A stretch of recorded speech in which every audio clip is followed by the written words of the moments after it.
Bonjour à tous et bienvenue sur Maison Plus. Dans Visite, je vous propose de découvrir des intérieurs remarquables.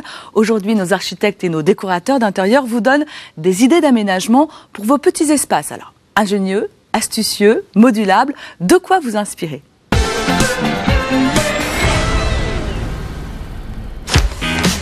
Marion Allaire est architecte d'intérieur.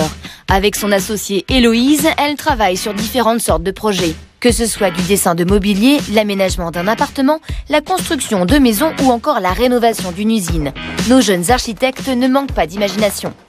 Leur objectif est toujours le même, raconter une histoire qui colle au style de vie des clients. D'accord, nickel. Non, c'est pour vérifier un peu les luminaires. On suit Marion dans un quartier très connu de Paris, Montmartre, pour visiter l'une de ses rénovations.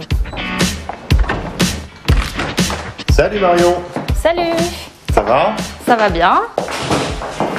C'est vrai que c'était un appartement assez sombre, sans cachet Montmartre 3. On est quand même en plein cœur des Abbesses. On a quand même su en faire quelque chose de très moderne et de très aéré. Et là, le fait d'avoir tout ouvert, d'avoir découvert ces poutres, on a vraiment l'œil qui se balade, ce qui donne beaucoup d'espace. Partons à la découverte des lieux. Premier espace, une entrée de 9 mètres carrés qui a aussi pour fonction un bureau. La pièce à vivre fait 23 mètres carrés et demi et comprend le salon, la salle à manger et une cuisine américaine. Enfin, la chambre de 10 mètres carrés a sa salle de bain attenante. La surface totale de l'appartement fait 45 mètres carrés. Avant la rénovation, l'appartement était un cabinet médical. Il a donc fallu repenser entièrement le lieu. Donc en fait, la première fois que je suis rentré dans cet appartement, c'était un cabinet de médecin, donc non habitable, sans cuisine, sans salle de bain, mais avec un certain nombre de pièces très sombres, avec des poutres peintes en marron foncé. On avait vu ce potentiel Montmartre 3 qui nous plaisait tant et que l'on recherchait, mais enfin on avait vraiment besoin d'avoir une validation d'un spécialiste, parce que les travaux étaient quand même assez importants à réaliser. Donc c'est pour cela qu'on a fait appel à Marion. 7 mois de travaux ont été nécessaires. Abattement des murs, création de canalisation. Marion nous explique toutes les étapes. Ce cabinet médical était composé de 5 petites pièces. La première décision était d'agrandir et de casser ce mur mitoyen entre le bureau du médecin et son cabinet médical. Actuellement, dans cette pièce à vivre, il y a le salon et la cuisine ouverte. Le mur, qui est en fait le mur porteur, cachait des poutres.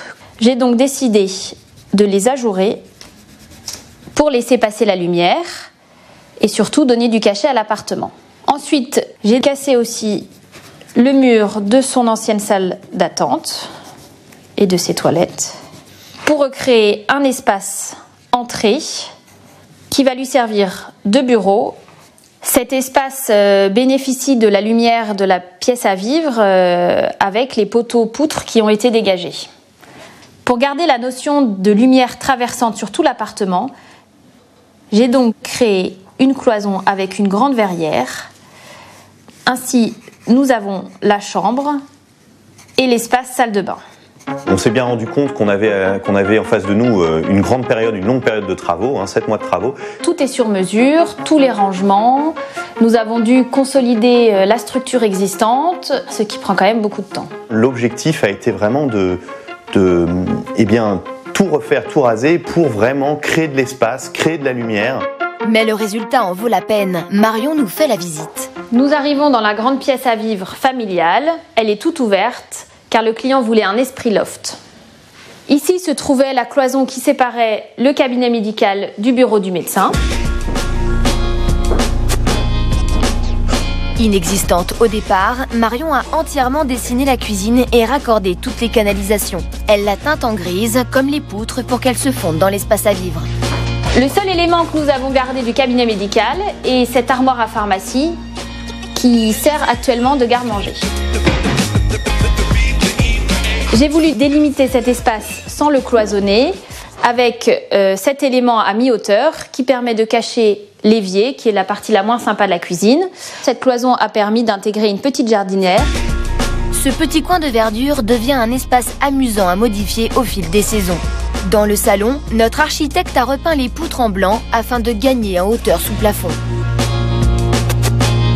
Ici, nous avions le grand mur porteur qui séparait l'appartement. Ces poutres permettent de cloisonner l'espace sans trop le séparer. Elles permettent également de laisser passer la lumière de la rue jusqu'à la cour, donnant ainsi beaucoup de profondeur à l'appartement. En plus de son aspect architectural, ces poutres deviennent un espace ludique sur lequel on peut y accrocher des éléments décoratifs. De l'autre côté du salon, on a l'entrée qui sert d'espace bureau. L'élément le plus important de cet espace est la verrière qui rappelle bien sûr le style atelier d'artiste. Cela permet aussi d'avoir la lumière traversante que nous avons gagnée grâce à l'ouverture des poutres. Nous entrons donc dans la chambre. Cet espace est très petit, il fait que 2,50 m de large. En intégrant un rangement de la largeur de la chambre sous le lit, on optimise l'espace et on gagne en grandeur. Et sur le côté se trouvent aussi des rangements pour la bibliothèque. On a la possibilité d'avoir vraiment une pièce très accueillante où on peut inviter des amis avec une cuisine qui donne sur le salon et qui permet de profiter de l'ensemble des personnes qui sont là. On a vraiment optimisé l'espace. Donc c'est vrai qu'aujourd'hui on est très heureux dans cet appartement, dans un quartier qui nous va si bien. Par cette métamorphose radicale, Marion a su conserver le cachet montmartrois de cet appartement tout en lui donnant une nouvelle jeunesse.